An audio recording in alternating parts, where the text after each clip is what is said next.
Hi guys, I just wanted to take some time out today to talk about Google Ads for personal injury lawyers. Now, this is a pretty technical area, and it's not something that uh, people who don't know this can do for themselves. But I just wanted to make a series of videos, at least giving you guys a high level view of what it means actually to set up and run Google Ads for PI lawyers. Now, while we will not be going in depth, and I won't be able to show you the step by step process or a click by click process. I thought it would be fruitful to at least give you guys a high level overview of what the entire process looks like.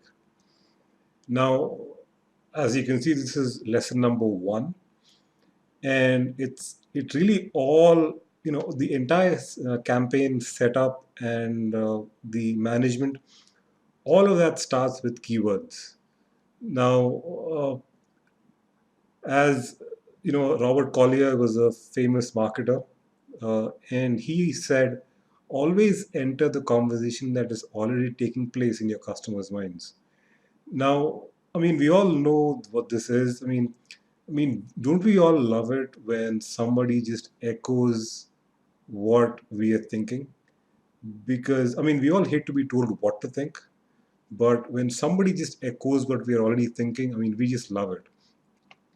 And what is awesome right now about Google and using that platform is that earlier, I mean, before Google, marketers would always guess what is the conversation that is going on in the prospect's mind, because there was really no way to know. There was no way to go inside the prospect's head and find out what conversation is taking place. But what is happening right now is a lot of people are just entering the conversation that is already taking place in their minds in the Google search bar. So, for example, just think back to when you will search for the weather, for example. So, say, suppose you lived in New York City and you said you wanted to find out the weather. You probably typed in New York City weather. And this is what people are trying to do. They're trying to match the problem they have. And they're trying to come up with these keywords, and they're entering those keywords into Google's search bar. So this is extremely powerful if we are looking for keywords that are profitable and that will help us reach the income goals that we have. So uh, so with Google, that is the awesome thing today, is that you can actually enter that conversation that's already taking place, and you can you know target them, target those keywords with a laser. So that's what we're going to be talking about today. Now, as I said, keywords really, these this is the foundation on which campaigns are built, and these are basically the meat and potatoes. You cannot skip this if you are working with somebody, or if you're doing this on your own. Even if you're working with somebody else, don't outsource this, because literally you are the expert and you know what the keywords are. And you've conducted, I don't know, maybe multiple client consultations, and you know the language that they use when they come to describe their problem to you. So literally you are in the best position to find out what these keywords are. And also, be deliberate about this. Don't just sorry about that. Yeah, so don't just kind of think of a keyword, or just get the keywords that you get, and just forget about things that you don't get and move on. I would say be deliberate, be thorough, because this stuff will pay off in the end. And as I said, always think of the best phrase that represents your clients' problems, so that it'll probably just be a perfect fit when they type their problem into the search bar. And again, we want to echo what's going on in the prospect's mind. Now, there are really three kinds of searchers in the Google world. And I mean, and each of these searches has a different intent, has a different search intent. And it is for us to kind of decipher, what is their search intent and where they are in the purchasing process. I mean, are they really hot right now, or are they really cold right now? Do they? I mean, and do these leads more need more? Do these leads need more nurturing? Now, how do we tell who whether a particular how do we tell if a searcher is in which one of these stages? So, well, for the first stage really is the informational searcher. The informational searcher, now it's hard to tell what they're actually looking for and whether they will even buy or not buy. So, take for example, if somebody just typed in New York cars accident attorney. Now, it's hard to predict the reason why they searched, for a New York car accident attorney.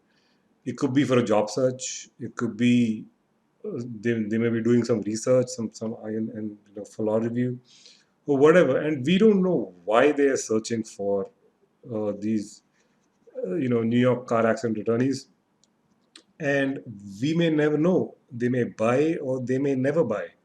So it's really hard to target these searches, these informational searches. Now, in the next stage, or in that next, let's say, in the next compartment, are comparison searches.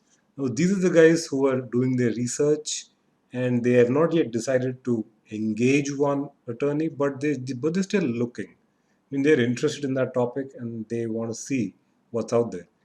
So they're probably searching for something like New York car accident attorney process. What does the legal process look like, and things like that. And it's hard to predict the timing because we don't know when they may be ready to sign up. They may be ready to sign up in a few days or in a few months. It's hard to predict when these guys will sign up.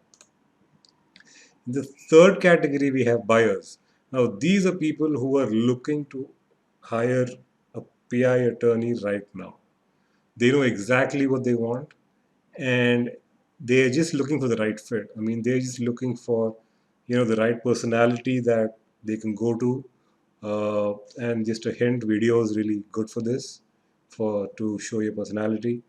They're looking for results, and they're just thinking. I mean, the results that the PI lawyer has been able to deliver in the past, and they're just thinking for of low key ways to kind of approach you. Now, obviously, the question is, how do we tell whether somebody is a buyer, a comparison searcher, or an informational searcher? Now, the rule of thumb generally is, specific is terrific.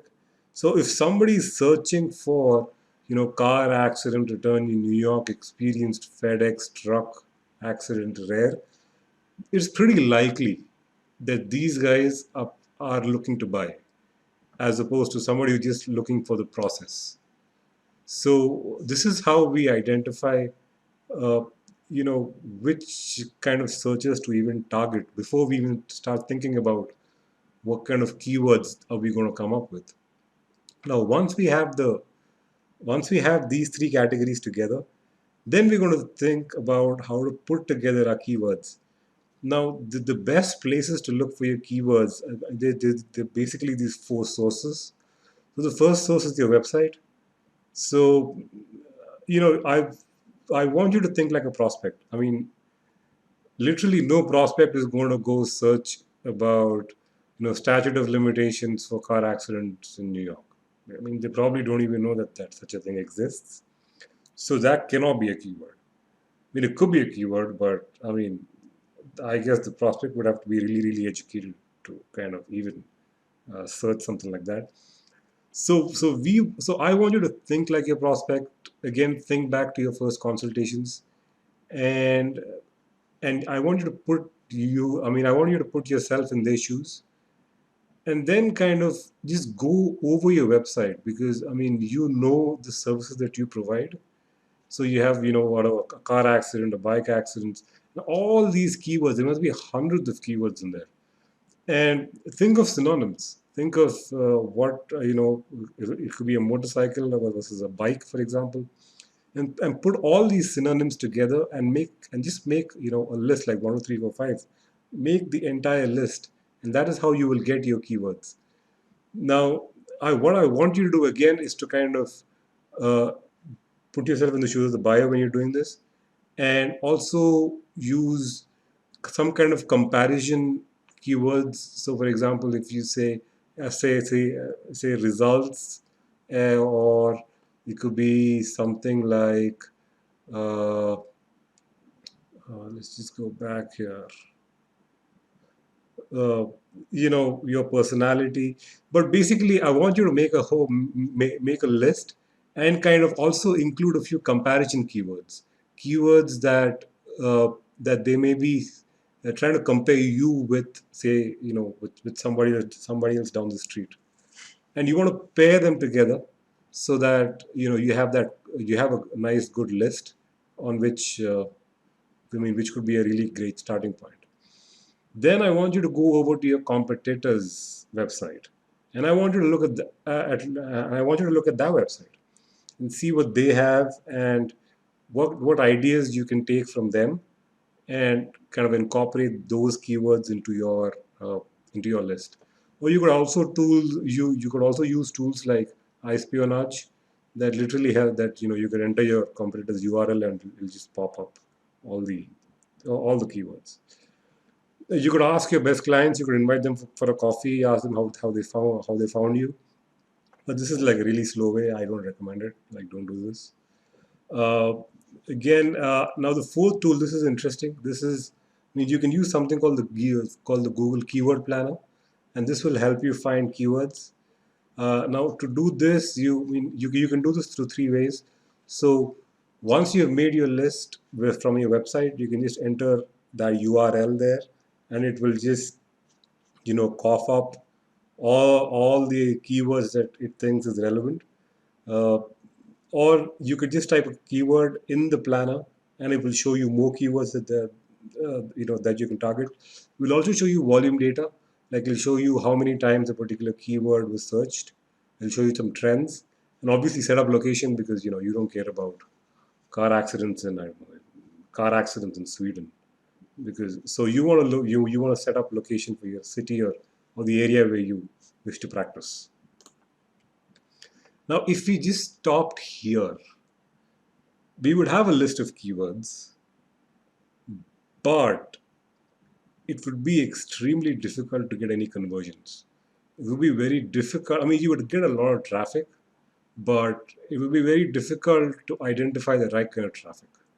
And the reason for that is because there are different kind of matches uh, for keywords. So let's just do this with an example.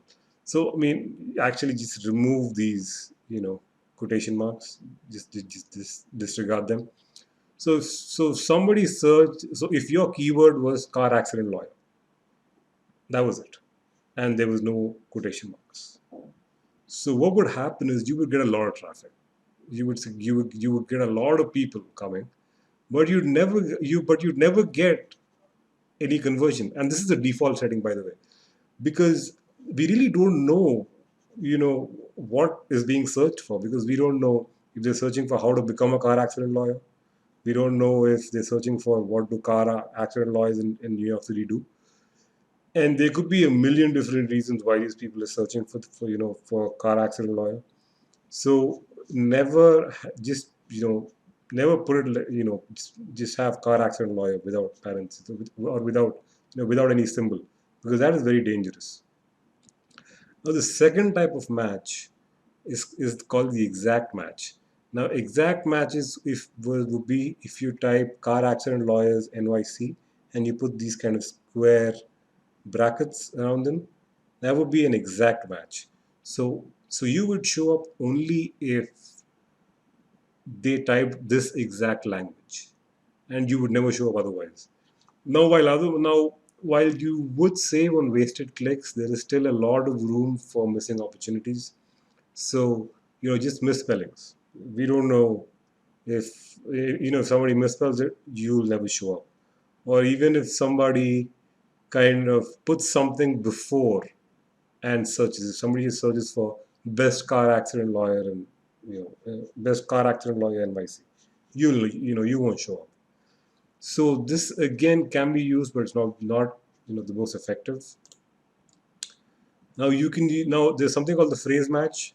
Now this is better than the exact match because although uh, you know because if you put you like so you put car accident lawyer in quotations, but what happens is but if somebody types something before this or after this, you still show up. So if you show up for, say, car accident lawyer, then somebody searches for best car accident lawyer, you still show up, and you may still miss out on a few opportunities with this too. Now, modified phrase match, and this is the best one, but it is also very it's a double-edged sword. So it's important to think about So basically, what this is you put a plus sign before a word that is non-negotiable. So if you have car accident lawyers in NYC, now we have to really think about which words in that phrase, car accident lawyers in NYC, which words in that phrase are non-negotiable and which ones are negotiable. So if you just put a plus sign in front of car, I mean that's probably like the worst thing you can do because you will show up for what is a car, how a car is made. So that's probably not a good idea. If you put it before accident, that's again a lot of searches. So basically, we want to think really hard about where we want to put the plus sign before. This is a very effective tool, but it is important to think about where that plus sign goes, in front of which word that plus sign goes. Now, the last one is negative keywords. This is again powerful, but I wouldn't recommend it for absolute beginners because initially we're just trying to, gather as much data as possible. It eliminates irrelevant keywords. You can just put like a minus sign before the words that you don't want. So you can have, whatever. So you don't want people who are searching for why car accident lawyers in NYC suck or something like that, because you're not looking for something else. So you can just have, minus suck, and it'll never show. You will never show up in those results. Now, just to kind of wrap up, well, don't stress about it. It's just a start. These keywords, this is just the raw material now. We will improve with iterations, and as we gather more data, we will cut out whatever is not necessary, and we will just kind of double down on what is working. And it's important to just test, and we will do this with time. And I'll show you in future videos, how we go about testing. So yeah, so that's about keywords in Google Ads. I hope that was helpful. Thanks for watching.